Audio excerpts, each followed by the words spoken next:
Buenos días, disculpen la tardanza. Vamos a revisar un par de temas, o ampliar en realidad, porque son temas que los hemos revisado quizás con menos profundidad. Y dentro de lo que hemos programado, vamos a revisar el análisis de gases arteriales y la electrocardiografía no solamente como procedimiento auxiliar, sino como procedimiento diagnóstico y todos los pormenores que podemos sacarle provecho a este examen, ¿no? Si ustedes ven acá, solamente para ir avanzando, si ustedes ven acá el inicio, ¿no? Uno ve, esto es una corrida, ¿no? Esta es una corrida, un run, ¿no? Es una taquicardia ventricular no sostenida, ¿no? Que vamos a ver después a continuación, solamente para darlo como ejemplo, ¿no? Esta es una taquicardia ventricular no sostenida que desde que aparece el examen, el Holter, esto tomó nombres de run, ¿no? Sale como una corrida de más de 3, ¿no? De más de 3 extrasístoles ventriculares, que cuando tiene menos de 30 segundos es una taquicardia ventricular no sostenida. El AGA es un examen, como veíamos en la imagen inicial, el AGA es un examen sencillo de tomar. Lo primero que tienen que tener en cuenta cuando ustedes entren a la residencia es que la técnica siempre es equivocada. O sea, yo siempre en el hospital a los internos y alumnos le digo, internos y residentes le digo, a ver, tomen el AGA la primera vez que los veo hacer y siempre lo hacen mal, porque lo aprenden sin haber leído la técnica. La técnica real es siempre, como está acá, a 45 grados. Es a 45 grados. No es a 90 grados. Probablemente ustedes en internado lo hayan tomado siempre a 90 grados. Y es que no leyeron la técnica, sino la aprendieron porque alguien les enseñó y les dijo. Entonces siempre las técnicas cerradas se perpetúan porque nadie las corrige. ¿Y por qué es 45? Porque si ustedes cogen el vaso, ¿no? En 45 grados ustedes logran la mayor amplitud de búsqueda. En cambio, en 90 grados es mucho menor, ¿no? Es mucho menor la distancia. Entonces, cuando uno ingresa a la aguja, ¿no? Uno en 45 grados tiene la mayor posibilidad de coger la arteria. Por eso la técnica va en 45 grados, ¿ya? No, o sea, acuérdense que siempre las cosas que se preguntan pueden ser hasta estas, ¿no? Entonces, la técnica es a 45 grados y siempre debe ser radial y nunca se debe poner los dos dedos. O sea, cuando uno coge con dos dedos, uno pierde la línea de percepción de dónde viene la línea. Uno siempre debe cogerlo con un solo dedo. Entonces, uno solamente pone, ¿no? Como está acá, los dedos al extremo. O sea, este dedo es el que está palpando. Si se dan cuenta, no hay otro dedo acá. No se ponen. ¿Qué nos han enseñado mal? Entre los dos dedos, ¿no? Entonces, cuando tú pones los dos dedos, pierdes la prolongación de la línea. Al final sientes el pulso, pero no haces una idea real de la línea. Porque en este punto uno sí puede tener la idea real de la línea. Y uno busca a 5 milímetros del dedo, a 45 grados, y uno ingresa en forma recta. Uno puede atravesar la arteria y cogerla de regreso. Generalmente eso es lo que uno hace. Esa es la técnica correcta. Bueno, lamentablemente, como les digo, yo siempre le digo a los residentes, lamentablemente muy poco se leen las técnicas, ¿no? Antes, cuando uno salía a la universidad, nos regalaban un manual de procedimientos, ¿no? El manual de procedimientos de la Escuela Británica, ¿no? De medicina, eran algo que traducía, el ABF lo regalaba siempre a todos los que terminaban. En mi época también fue así. Nos regalaban un estetoscopio, un par de mandiles y un manual de procedimientos donde estaba el procedimiento desde el Seldinger para poner un catéter central hasta este procedimiento sencillo, ¿no? Entonces esa es la técnica real para hacer un AGA. Y en ese AGA, ¿no? Uno tiene mucha información, uno tiene que mantener dentro de lo posible la temperatura más baja, 4 grados centígrados, para que no haya consumo ni producción. Principalmente lo que más va a haber es producción de CO2. ¿Por parte de quién? Por parte de los leucocitos en general, ¿no? Esos son los que producen CO2. Y cuando uno tiene burbujas, o sea, si uno tiene en la jeringa, uno tiene burbujas de aire, ¿no? Si uno no ha logrado eliminar las burbujas de aire, se dice que uno puede, ¿no? Si es que no se mantiene bien o pasa de 1 hora, por lo menos el tiempo que la jeringa no ha sido procesada, uno puede elevar hasta 11 milímetros, ¿no? Hasta 11 milímetros de mercurio el oxígeno. O sea, uno puede falsear el oxígeno, ¿no? O sea, la burbuja sí puede falsear el oxígeno. Por eso es que es importante siempre eliminar toda burbuja que tenga el AGA. Entonces, ¿cuánto puede modificarlo? Hasta 11 milímetros de mercurio puede modificar el PO2, ¿no? El PO2 se puede modificar hasta en eso.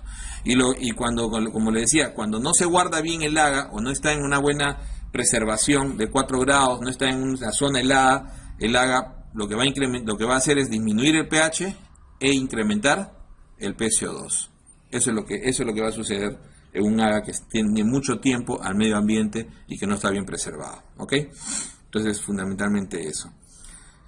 El AGA nos va a dar información importante. Fundamentalmente, al principio, lo primero que vemos nosotros es lo que ya habíamos revisado alguna vez, ¿no? El PO2, el PCO2, ¿no? Y dependiendo del PO2 y el PCO2, uno puede definir si el paciente está en una insuficiencia respiratoria, ¿no? Tipo 1, o si está en una insuficiencia respiratoria tipo 2, ¿no? En una ira tipo 2. Entonces, eso va a depender, ¿no? Va a depender mucho si es el PCO2 es mayor de 45 en el caso de el PO2 y esto está entre 60 y 80 y la IRA-U tipo 1, ¿no? Generalmente tiene que estar menor a 60. Entre 60 y 80, acordémonos que es hipoxemia, pero no es insuficiencia respiratoria, ¿ok? Entre 60 y 80 uno está hipoxémico, pero no insuficiencia respiratoria, ¿ok? Entonces, generalmente el IRA tipo 2 está entre 60 y 80, pero lo que marca es que tenga 45 o más de, no tenga más de 45 de PCO2. Y acá generalmente está en menos de 45, menor o igual a 45. Entonces, si uno tuviera hipoxemia y al mismo tiempo el PCO2 alto, entonces uno está en una IRA tipo 1-2, ¿no? Dependiendo de lo que predomine.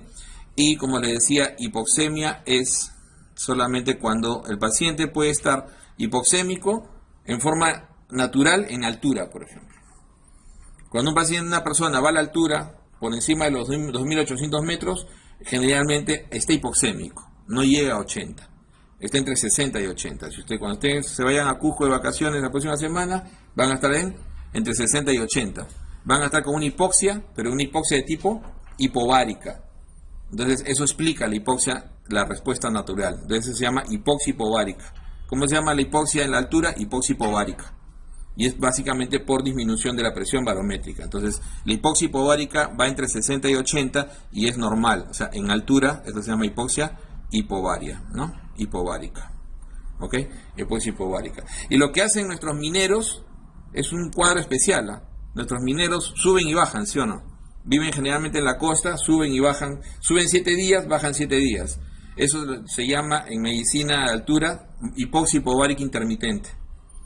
Y la hipoxia hipovárica intermitente es un gran problema, porque no se llega a tener todavía un acuerdo de si esos pacientes alguna vez hacen o no adaptación, porque la adaptación es la hipoxia hipovárica permanente por 8 meses, para que realmente el organismo se adapte. 8 meses es el tiempo, ¿no? El tiempo límite que se le da al organismo para que se adapte. El que no se adapta en 8 meses ya no se va a adaptar nunca.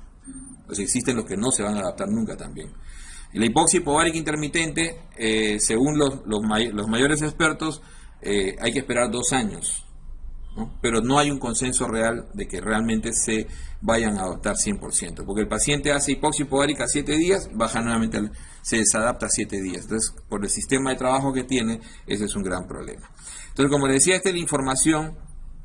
Al final, parte de esta información, en la parte ya que no es ácido-base, sino en la parte que es oxigenatoria, ventilatoria, parte de la información también es interesante saber, ¿no? Que uno puede relacionar el FiO2, ¿no? Uno relaciona el FiO2 con la presión de oxígeno. Por eso es que para hacer diagnóstico de trastornos oxigenatorios y ventilatorios, uno tiene que tener fundamentalmente estos datos, ¿no? El PCO2, el PO2 y el FiO2. Y este FiO2 nos va a dar el PAFI.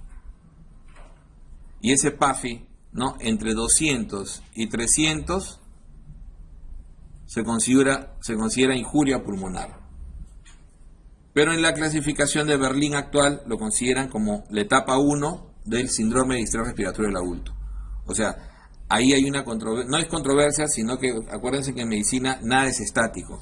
Entonces, hasta hace unos años todavía se hablaba de un PAFI entre 200 y 300, ya es injuria pulmonar, sí. Pero en el consenso de Berlín, eso sí lo clasificaron como síndrome de distrés respiratorio del adulto leve, entre 200 y 300.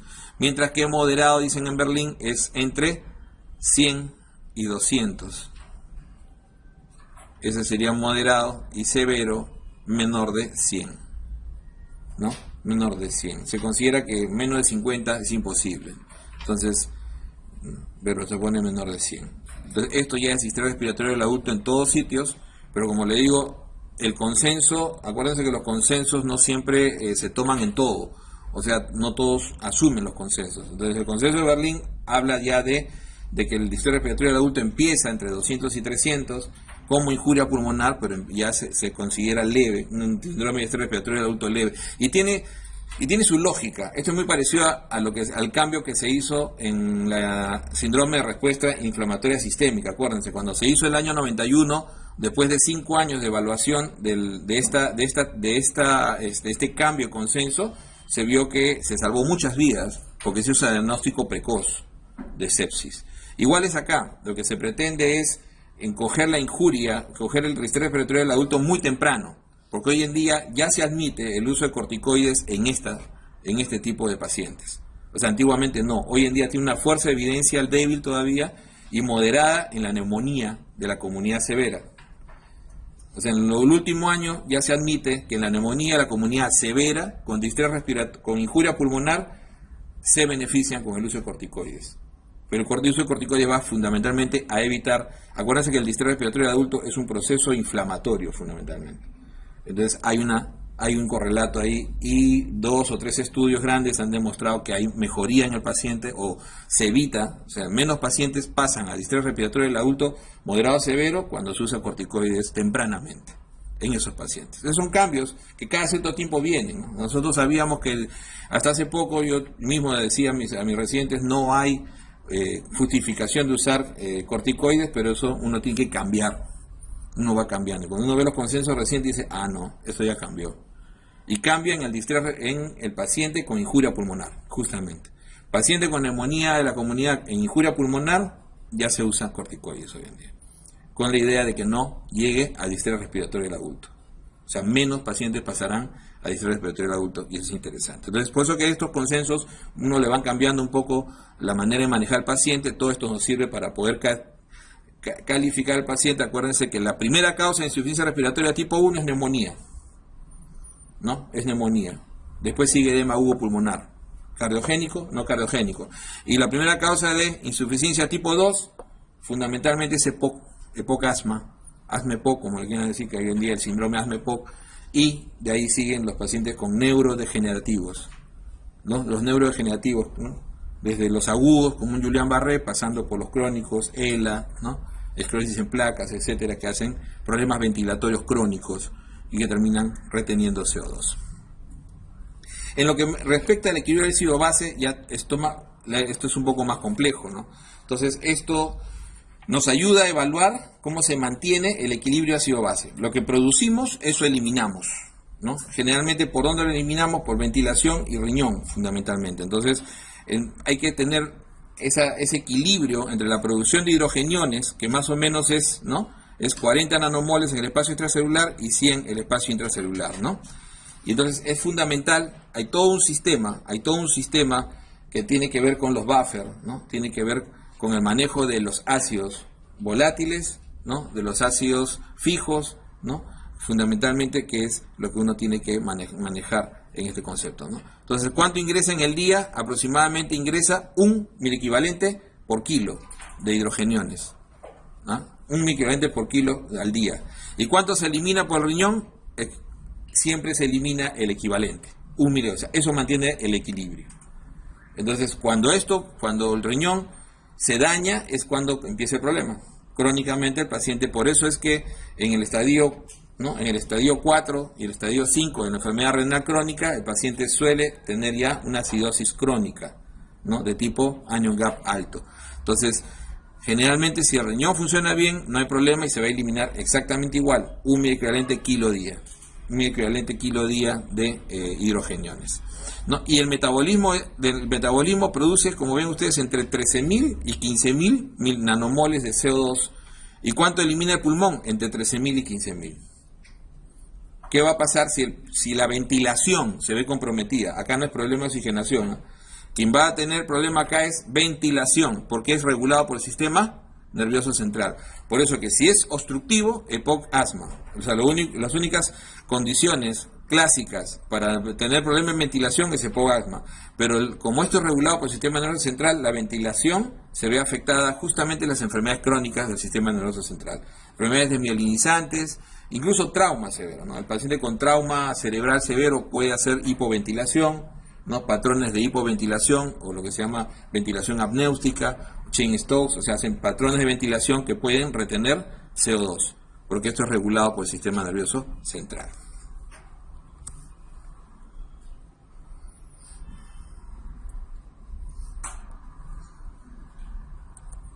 Ok.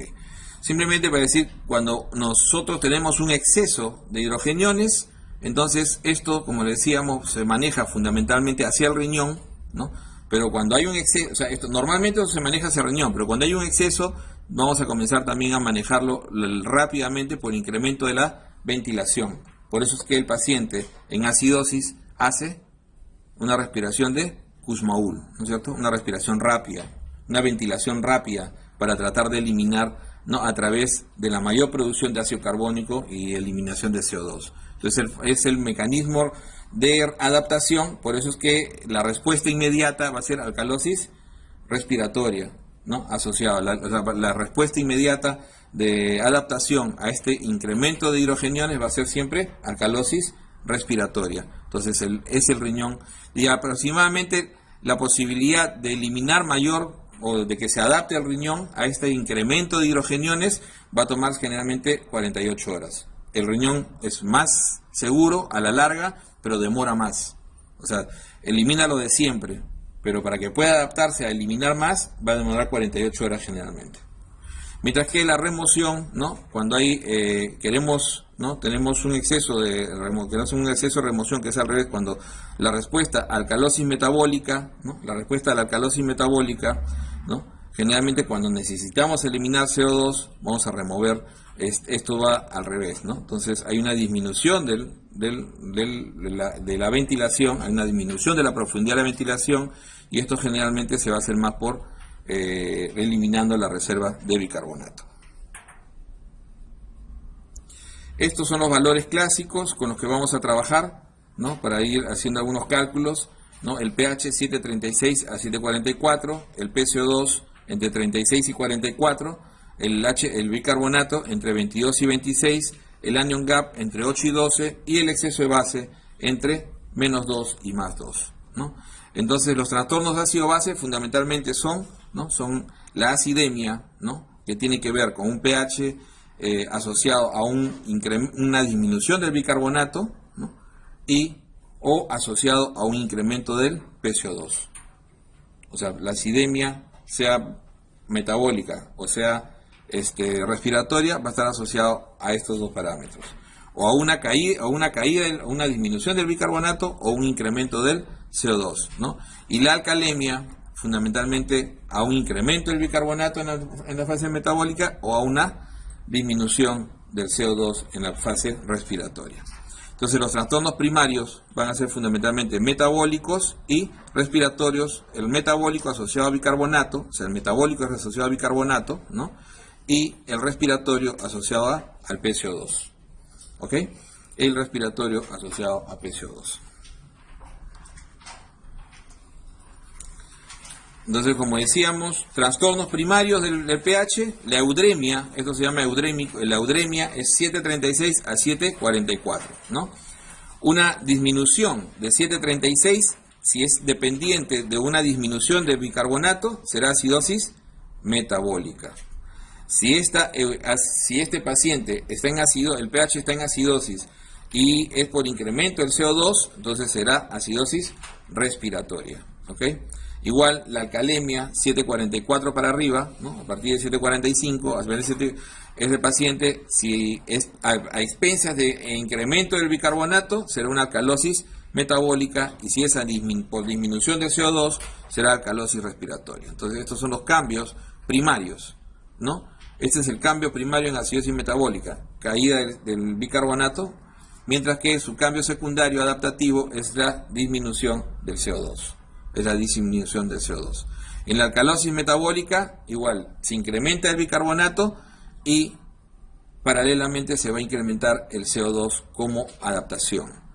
En la acidosis respiratoria, ¿no? Es incremento del CO2 y obviamente como respuesta va a haber un incremento de el bicarbonato, ya vamos a ver en qué relación. Y en la alcalosis respiratoria, igual, incremento disminución del CO2 y incremento del bicarbonato. Entonces, cuando uno a veces le ponen el título inicial de lo que uno tiene que definir, uno tiene que definir primero lo más sencillo, que es cuál es el trastorno primario, pero después hay que ver si es que existe o no trastorno secundario. Entonces, generalmente la pregunta no puede ser tan sencilla, por eso que vamos a ver cómo es generalmente que uno puede o debe definir el trastorno secundario en estos pacientes. Entonces, la compensación, como decíamos, del trastorno primario puede ser exagerada. Entonces, cuando esta compensación se va al extremo, entonces puede producir un trastorno secundario, un trastorno adicional. Entonces, obviamente nosotros sabemos que el bicarbonato bajo nos va a producir una disminución del CO2, ¿no? Una alcalosis respiratoria, pero si es muy exagerada, entonces nos va a producir una alcalosis, una descompensación, y el pH no se va a compensar. O sea, el pH no se va a compensar porque la respuesta va a ser exagerada. Entonces, en cada caso, sea alcalosis metabólica, sea acidosis respiratoria o sea alcalosis metabólica, alcalosis respiratoria, cualquiera de ellas, nosotros vamos a evidenciar en su adaptación la posibilidad que haya un exceso de respuesta. Y ese exceso de respuesta es lo que uno tiene que definir bien para poder hacer el diagnóstico.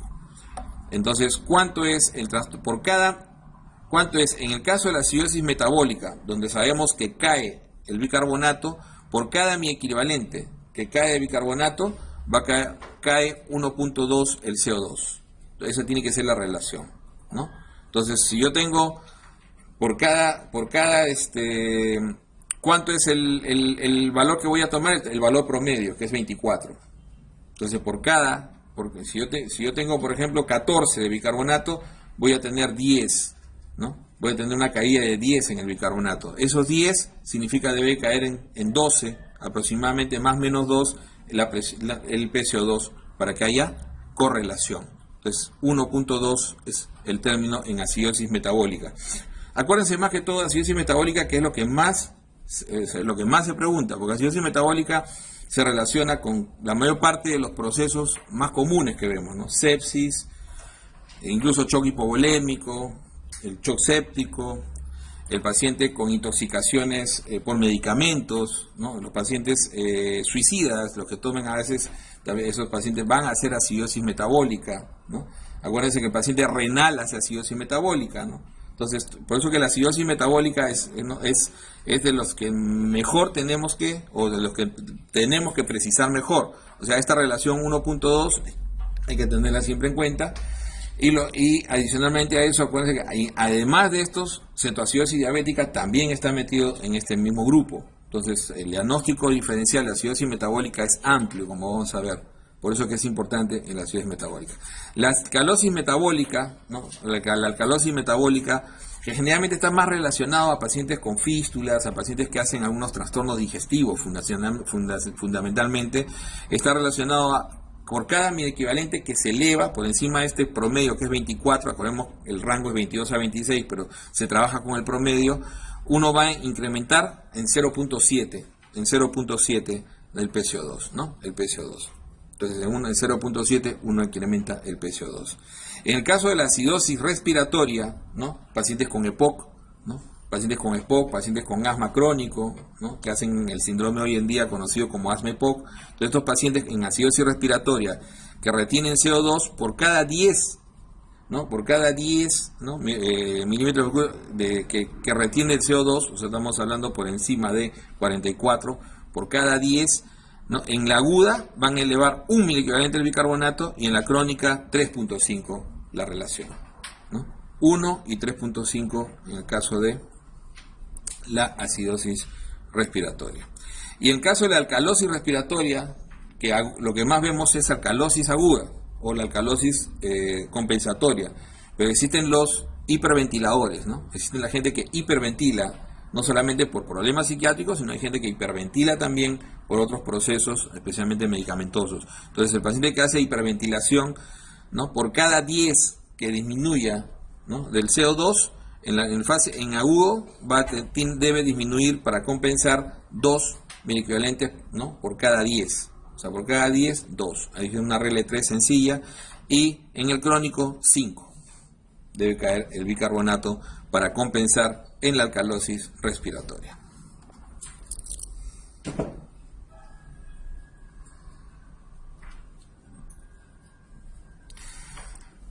¿Cuáles son los pasos, entonces, para hacer esta lectura, ¿no? Vamos a hacer ejercicio, ¿cuáles son los pasos que uno debe tener para evaluar esto, ¿no? El primer paso es ver el pH. Obviamente, determinar, el paso más sencillo, determinar si está en acidemia, eudemia o alcalemia. Entonces, el paciente, primer paso, determina el pH, en qué nivel está, es acidemia o es alcalemia. En el segundo paso, una vez que hemos localizado al paciente, si está en acidemia, vamos a evaluar qué cosa, bicarbonato, si hay caída de bicarbonato, para definirlo como acidosis metabólica, o si es por incremento del CO2, la acidosis por acidosis respiratoria, con los mismos parámetros de diagnóstico diferencial. En el caso de que el paciente esté en alcalemia, en el segundo paso, entonces uno evalúa el bicarbonato, si está elevado, es una alcalosis metabólica, y si el PCO2 está disminuido, ¿no? Entonces es una alcalosis respiratoria. Entonces son el segundo paso de la lectura del AGA en el caso de ácido base. En el tercer paso, entonces hay que ver si está compensado, si hay una compensación secundaria, y aplicamos la relación, entonces, que habíamos visto antes, ¿no? Si es acidosis metabólica, por cada equivalente 1.2, si es alcalosis metabólica, por cada equivalente que sube, 0,7, y en el caso de la acidosis respiratoria y la alcalosis, los casos respiratorios, que son los que suelen ser más crónicos, generalmente hay que ver si el caso es crónico o agudo, ¿no? Va a depender la relación, ¿no? Por cada 10, ¿no? de subida o por cada 10 de caída del CO2, va a depender si el paciente es agudo o es crónico, ¿ok? Entonces la relación. Y después en el cuarto paso es el anion gap. Es determinar el cuarto paso, una vez que ya tenemos al paciente sabemos que es alcalosis metabólica o acidosis metabólica, una vez que tenemos esto y hemos calculado ya, ¿no? la compensación, si está compensado, esto nos define si está compensado o descompensado, ¿ok? Entonces, si hemos determinado eso, vemos si es anion gap, ¿no? Si el anion gap es alto o no. Ojo que determinar el anion gap son dos pasos. O sea, primero es determinar si es anion gap alto y después determinar si ese anion gap está produciendo a un trastorno secundario. Ahorita lo vamos a ver. Entonces, ¿qué es el anion gap? Son todos esos ácidos, ¿no? Que por fuera de lo que es bicarbonato y cloro fundamentalmente, ¿no? Entonces, generalmente están alrededor de 10, entre 8 a 12, ¿no? 10 como promedio. Y en el caso, ¿no? En el caso de que esté muy elevado, entonces va a haber, o sea, si es por hipercloremia, generalmente el bicarbonato va a estar disminuido, y si es normoclorémico, entonces generalmente es por anion gaps muy elevados, ¿no? Esto se ve mucho en pacientes renales, esto se ve mucho en los pacientes sépticos, ¿no? En aquellos que producen los ácidos volátiles. Entonces el anion gap lo vamos a calcular restándole al sodio, ¿no? la suma de cloro y bicarbonato, que son los dos parámetros que vamos a traer en el AGA. En el AGA también tenemos electrolitos, por eso que en el AGA vienen siempre los electrolitos ahora calculados, Entonces uno tiene el sodio y uno va a tener que restarle el cloro y el bicarbonato. Como decíamos, el valor normal va a estar entre 10 más menos 2. ¿Ok? Entre 10 más menos 2. Ahora, si es que el paciente, ¿no?, tuviera hipoalbuminemia, entonces hay que corregir. Siempre es un gran problema. Entonces, si el paciente es desnutrido y está con una albúmina, ¿no?, por debajo de 2.5, entonces por cada gramo que disminuya de albúmina por debajo de 4, uno va a disminuir 2.5 por cada gramo, ¿no? Entonces 4 como punto de corte, a pesar de que el valor generalmente de albúmina uno lo pone entre 3.5 y 5, pero por debajo de 4, por cada gramo que disminuya, uno va a disminuir 2.5 equivalentes, ¿no?, para el anion gap. El anion gap. Entonces, ese es el paso cuarto, que es definir el anion gap, ¿no? Entonces, después, en acidosis metabólica hay que ver si hay algún trastorno asociado, ¿no? En acidosis metabólica hay que corregir el bicarbonato. Entonces, el bicarbonato corregido va a ser el anion gap menos 12. Ese es el bicarbonato corregido. Y de acuerdo a esto, uno suma el bicarbonato a anion gap menos 12. Entonces nos salió un anion gap y nosotros le vamos a restar 12. Sumado esto al bicarbonato, si es menos de 22, la acidosis metabólica va a ser anion gap normal. O sea, puede ser anion gap alto, pero están sin un trastorno adicional. No está compensado. Y si en esta corrección nos sale mayor de 26, ¿no?, el paciente está haciendo adicionalmente una alcalosis metabólica común, un trastorno secundario a este anion gap. Ahorita lo vamos a ver en el ejemplo. Este es un primer caso, por ejemplo, ¿no? Entonces, en este caso tiene un pH en 7.22, o sea, el paciente no ha compensado todavía el pH. El bicarbonato está en 14, el PCO2 en 25, el sodio en 144 y el cloro en 113. Primer paso está en acidemia, ¿no es cierto? Está en acidemia. Entonces, segundo paso, ¿cuál es el trastorno primario? Tiene un bicarbonato, como es acidemia, vemos el bicarbonato y el CO2, ¿no? Y si el bicarbonato está bajo, entonces es una acidosis metabólica, ¿no? Acidosis metabólica. Entonces, esta es una acidosis metabólica. Hasta ahí, sencillo, las preguntas más sencillas, lo que siempre vamos a ver. Entonces, es acidemia, bicarbonato bajo, acidosis metabólica. Si fuera que el bicarbonato está normal o alto, pero estuviera el PCO2, ¿no?, alto, entonces lo que predomina es eso. Sería acidosis respiratoria. Pero el bicarbonato tiene que estar normal o alto, para que no cumpla si no, no sería. Entonces, el trastorno primario se ve por esta relación, ¿no? Si es, como le decía, bicarbonato, si es bicarbonato bajo o PCO2 alto. Entonces, acidosis en este caso, en este ejemplo, acidosis metabólica. Hay una compensación secundaria adecuada, entonces lo vemos. Si es una acidosis metabólica, por cada mi equivalente, ¿no?, que cae el bicarbonato, debe caer 1.2 el PCO2. Entonces hacemos el cálculo, 24 menos 14 debe caer 10, ¿no? Entonces hay una alcalosis respiratoria, ¿no?, donde el valor está en 25, 28 más menos 2, o sea 40, que es el promedio, ¿no?, menos 12, entonces hay alcalosis respiratoria en este caso, porque escapa, ¿no? Ha caído 1.2, ha caído en 12, ¿no? Ha caído en 12, ¿no? En 12 y queda en 28 más menos 2, ¿no? Y tiene 25. Entonces el paciente tiene una alcalosis respiratoria no ha compensado. Por eso es que el pH, eso explica por qué el pH sigue en 7.22. Si esto hubiese caído en el rango, entonces probablemente el pH ya estuviera compensado. Entonces tiene una alcalosis respiratoria que no compensa, ¿no? Entonces es una acidosis metabólica no compensada con alcalosis respiratoria. Seguimos y vemos el anion gap. El anion gap sodio, ¿no?, menos la suma de cloro y bicarbonato, y este sale en 17. Entonces es una acidosis metabólica anion gap alto, que son la gran mayoría son anion gap alto. Entonces es una acidosis metabólica anion gap alto. Le saqué el diagnóstico, vamos a ver después el diagnóstico diferencial, ¿no? La acidosis, como decíamos, anion gap normal, ¿no? Es más raro, generalmente son por pérdidas renales de bicarbonato o por pérdidas gastrointestinales de bicarbonato, mientras que los anion gap altos son la gran mayoría, ¿no? Ahí tenemos al paciente cetoacidótico, tenemos a la acidosis láctica, ¿no? La acidosis láctica que se asocia mucho a sepsis severa y shock séptico.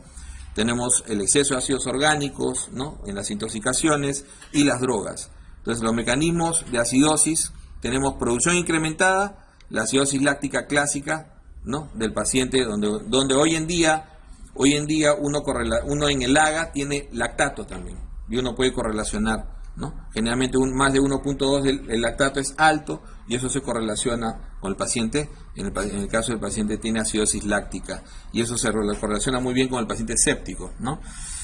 O los cetoacidóticos diabéticos, o el paciente que está en inanición, o sea, el paciente el paciente que ha estado sin comer por mucho tiempo, también hace este tipo de acidosis, o también relacionado al alcohol. O la otra posibilidad, ¿no? En el incremento con anion gap elevado es metanol. Ojo que el metanol no es infrecuente. Metanol es un subproducto de los alcoholes mal procesados o alcohol industrial, ¿no? Ojo, el metanol hoy en día se usa como un componente dentro de la gasolina, ¿no? Los gasoles lo que tienen es metanol. Los alcoholes etílicos que consumen algunas zonas del país tienen metanol, ¿no? Algunas chichas tienen metanol, y el yonque, que es un producto en el norte, tiene un porcentaje de metanol. Entonces también produce acidosis metabólica importante, ¿no? Y eso puede producir necrosis del nervio óptico, y puede producir daño renal, ¿no? Intrarrenal, daño directo, necrosis tubular. El paciente hace, con intoxicación por metanol, suele hacer falla renal y se queda ciego, ¿no? Hace necrosis del nervio óptico.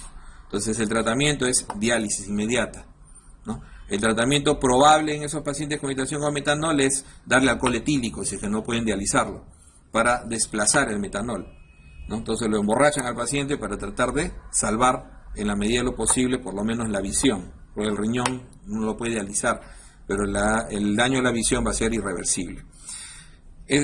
Y aquellas intoxicaciones por medicamentos. La lista es mucho más larga, pero lo más clásico es aspirina, como uno de los clásicos que puede producir acidosis anion gap alto. Eliminación renal. Algunos casos de enfermedad renal es raro, ¿no? Generalmente los asociados a acidosis renal o enfermedades túbulo-intersticiales, ¿no? Y algunos pacientes con hiperaldosteronismo también es raro. Y la pérdida de bicarbonato o precursores, diarreas, una de las diarreas clásicas que más produce pérdida de bicarbonato es la diarrea por cólera. O sea, la diarrea por cólera es una de las clásicas, digamos, que puede producir eliminación, acidosis, ¿no? Anion gap normal, eso sí, anion gap normal. Siempre el paciente con cólera severa, en la enfermedad severa, que acuérdense que es más o menos entre el 10 y 30% nada más de los pacientes con cólera hacen enfermedad severa, son pacientes que vienen deshidratados, hacen hipocalemia y hacen acidosis metabólica anion gap normal. Esos son los pacientes que tienen el diagnóstico inicial. Como les decía, la gran mayoría de los pacientes con acidosis son acidosis metabólica. La gran mayoría de estos trastornos en clínica vamos a ver más que todo acidosis metabólica en estos pacientes. Habíamos calculado, ¿no? El anion gap lo habíamos calculado, que estaba en 17, ¿no? Y calculamos si hay algún trastorno asociado. Entonces corregimos el bicarbonato, y la corrección del bicarbonato es sumarle a este bicarbonato en 14 el diferencial entre el anion gap y 12, que es el extremo del anion gap. Acuérdense que el anion gap está entre 8 y 12. Entonces aquí nos el paciente nos va a salir en 19, ¿no? Y en 19 va a estar por debajo de 22. Si está por debajo de 22, está compensado, no hay problema. O sea, está dentro de lo que sería un anion gap, o sea, alto pero normal. O sea, no está produciendo un trastorno adicional. Si hubiese estado por encima de 26, habría una alcalosis metabólica asociada, ¿no? De fondo, habría una alcalosis metabólica asociada que no esté compensada. Pero no es el caso. En este caso hay una acidosis metabólica, sigue siendo alto, pero es anion gap normal, o sea, está compensando, por lo menos en este evento. Entonces, es una acidosis metabólica, como decíamos, anion gap alto, por el cálculo del anion gap total, con alcalosis respiratoria que no ayuda a compensar, y este anion gap alto es normal, o sea, no produce un trastorno secundario. O sea, tiene una alcalosis metabólica, anion gap alto, pero normal. No produce un trastorno secundario adicional, como vamos a ver en el siguiente ejemplo, para ver más o menos cómo es este tipo de cálculo, ¿no? En el siguiente ejemplo, parecido, 722, un bicarbonato en 10, un poco menor, y miren el cloro, mucho más bajo, hay una hipocloremia importante, y un sodio en 130, una leve hiponatremia. Entonces, en este caso, nuevamente estamos en acidemia, que es lo más clásico, por eso hemos cogido básicamente los dos casos de acidosis. Está en acidemia, es una acidosis, ¿no? Donde el trastorno primario está en el bicarbonato, por lo tanto es una acidosis metabólica. Una acidosis metabólica nuevamente. Calculamos el déficit, ¿no? Si hay compensación, cuánto es lo que debió caer el PCO2, entonces calculamos el PCO2, ¿no? 1.2 entre, en el caso de este paciente, 1.2, como decíamos, por cada equivalente de bicarbonato que ha caído, 1.2, en promedio de 24, son 14, ¿no? Y el paciente tiene un trastorno compensado, ¿no? Tiene un trastorno compensado. Cayó el bicarbonato, ¿no? Cayó el cálculo del PCO2 dentro del parámetro de normalidad, ¿no? 23 más menos 2 está en 25. No hay alcalosis respiratoria en ese momento activa. Entonces el paciente está compensado. O sea, en ese momento ese paciente sí compensó. ¿Ok? ¿Y cuánto está el anion gap? Ahí sí viene el problema. El anion gap, ¿no? El cálculo sale en 40. Un anion gap muy alto. Es un anion gap alto, pero muy alto. Entonces es una acidosis metabólica, anion gap alto. Anion gap alto. Entonces el cálculo salió en 40, ¿no? Restándole al sodio la suma de cloro y bicarbonato.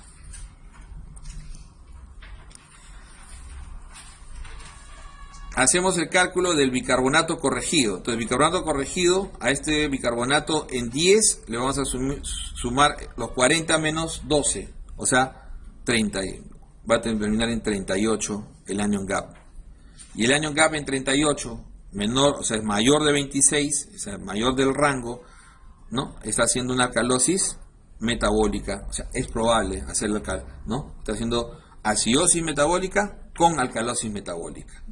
¿Y esto por qué? Por el anion gap alto. Entonces, ¿qué condiciones me pueden llevar a que un paciente haga acidosis con metabólica, con alcalosis metabólica? Que uno podría pensar que es raro, justamente esta condición de hipocloremia con un anion gap muy, muy elevado. Son pacientes muy crónicos, pacientes que tienen muchos ácidos volátiles. Generalmente estos pacientes hacen esta acidosis metabólica, anion gap alto con alcalosis metabólica asociada, ¿no? Este sería con alcalosis metabólica. Lo que nos demuestra es justamente este paso de calcular el bicarbonato corregido. Entonces, esta es la idea de revisar básicamente esto, ¿no? Entonces, son las dos condiciones más clásicas que uno tiene que revisar. Si compensó, en el caso anterior, había alcalosis respiratoria todavía que no llegaba a compensar, pero sin embargo el anion gap no era tan alto como para llegar a producir otro trastorno terciario. En este caso sí compensó la alcalosis metabólica, pero todavía había una descompensación porque el anion gap era muy alto y estaba produciendo una alcalosis metabólica importante. Ok. ¿Alguna pregunta de Laga? Entonces, como les decía, en el análisis de gases arteriales, lo más importante que uno tiene que tener ahora es la correlación con el paciente también, ¿no? Esto ya viene a más que lo que va a ser el examen, más es lo que queríamos en estas últimas clases, es darles algunos plus, y cuando ya ustedes estén en el hospital, porque estamos seguros que ustedes van a estar el próximo año en el hospital, es que ustedes vean, no, a todos nos ha pasado, o sea, el paciente está en acidosis y no puede estar el paciente tranquilo, el paciente tiene que estar taquipnéico. Entonces eso a mí me ha pasado muchas veces. Yo he trabajado años en emergencia y he tenido muchos pacientes donde me decían la enfermera, doctor, ¿qué le está haciendo? Le vamos a poner bicarbonato. ¿Pero por qué? El paciente lo veía leyendo su periódico, ¿no? Entonces le digo, no, es que mire el AGA. Y el AGA pues era brutal, ¿no? Un paciente con 6 de bicarbonato, con 7,1 de pH, esto no corresponde, el paciente está tranquilo. Entonces, o sea, tómense el tiempo para tomar un nuevo GAGA o ir a pelearla a ver qué pasó. Lo que hicimos ahí en ese caso fue tomar un nuevo GAGA, estaba totalmente normal y había una confusión de jeringa. El GAGA del paciente había ido a UCI y el paciente UCI decía, oh maravilla, está mejorando. Entonces, eso no es infrecuente. Como que las hipercalemias, también hoy en día, una de las primeras causas de hipercalemia son iatrogénicas, o sea, son por error, ¿no? Son por hemólisis. O sea, la muestra se toma mal y se hemoliza, ¿no? O la muestra estuvo mucho tiempo sin procesar y se hemoliza. Y al hemolizar incrementa el potasio, por ejemplo. Entonces, hay todas estas situaciones, ¿no? Un PO2 muy alto y el paciente no correlaciona. Había burbujas, ahí la pregunta, ¿no? Ahora ya sabemos hasta cuánto, ¿no? Más de 11 no le va a subir. Pero si no correlaciona, si el paciente me viene, yo pensaba, clínicamente lo veo descompensado y me viene con 70, puede ser, ¿no? Puede ser que probablemente no haya salido dentro del rango, o por lo menos entre menos de 60, de repente no me salió porque había una burbuja. Entonces todos esos parámetros hay que tenerlos, la manera en que se tome el AGA y el transporte, fundamental, ¿no? El transporte es fundamental. La preparación del AGA, ustedes ya la conocen. Generalmente las heparinas hay de dos tipos, ¿no? Las líquidas, que uno mismo prepara su jeringa, eso todavía existe. Yo aprendí el AGA en jeringas nosotros lo tomamos en jeringas de vidrio. Y lo tomamos en jeringa de vidrio no porque no hubiera jeringas de plástico, sino que para que pueda subir el émbolo solo. Entonces nos tomábamos en jeringa de vidrio y preparábamos con heparina, ¿no? Entonces uno preparaba sus jeringas de vidrio y el problema era cuando las jeringas de vidrio ya no habían, ¿no? Entonces uno tenía que ir a pelear con la enfermera cuando salían las jeringas de vidrio, ¿no? Pero hoy en día viene la heparina en polvo, ¿no? Y uno ya viene preparada la jeringa con la heparina, ya no hay necesidad hoy en día de aplastar. Antes, cuando salieron estas primeras, uno tenía que aplastar el bolito. Hoy en día no. Hoy en día simplemente uno saca la jeringa de agua, y uno ve ahí la heparina en polvo blanco y simplemente uno toma. Quizás jalar un poquito más porque a veces, a pesar de que ya viene medido, o sea, ya viene la jeringa con un espacio. Ese es el espacio necesario para un análisis. Pero como los tecnólogos nunca son nuestros mejores amigos, acuérdense que el tecnólogo primero postuló a medicina y después terminó en tecnología. Entonces no son nuestros mejores amigos, en su gran mayoría. Tú le mandas eso y dice, muestra insuficiente, y te fregó, ¿no? Y te tomó 15, 20 minutos sacar al viejo del agua, estaba más hinchado que el ministro Saavedra. Entonces estaba más hinchado que Saavedra. Y al final sacaste y por gusto, ¿no? Por eso que Dios siempre jalen un cachito más, déjenlo ahí. Por lo menos, no le va a hacer 5 milímetros más, no pasa nada. Y tratar de bajarlo uno mismo, ¿no? Yo ya en mi piso ya estoy acostumbrado, bájalo, o sea, el que lo toma lo baja. Porque eso de dejarlo en el murito, termina la visita y sigue en el murito. Ya está ese pH bajo, ya está ese... ¿Y qué puede pasar? pH bajo, PCO2 bajo. O sea, el no transportar o el no guardar un análisis de gases, una muestra de AGA en condiciones, si a alguien se le puede ocurrir la pregunta, ¿qué puede producir? No produce consumo de oxígeno. Eso es algo que a veces uno lo piensa y hay gente que lo dice, ¿eh? Se está consumiendo el oxígeno, ¿no? Lo que va a producir es baja el pH y aumenta el CO2. Pero no se consume significativamente el oxígeno. El oxígeno se modifica cuando hay aire en la muestra. cuando uno tiene aire en la muestra, solamente ahí, es la modificación. Hacemos, como nos hemos demorado solamente 5 minutos de break,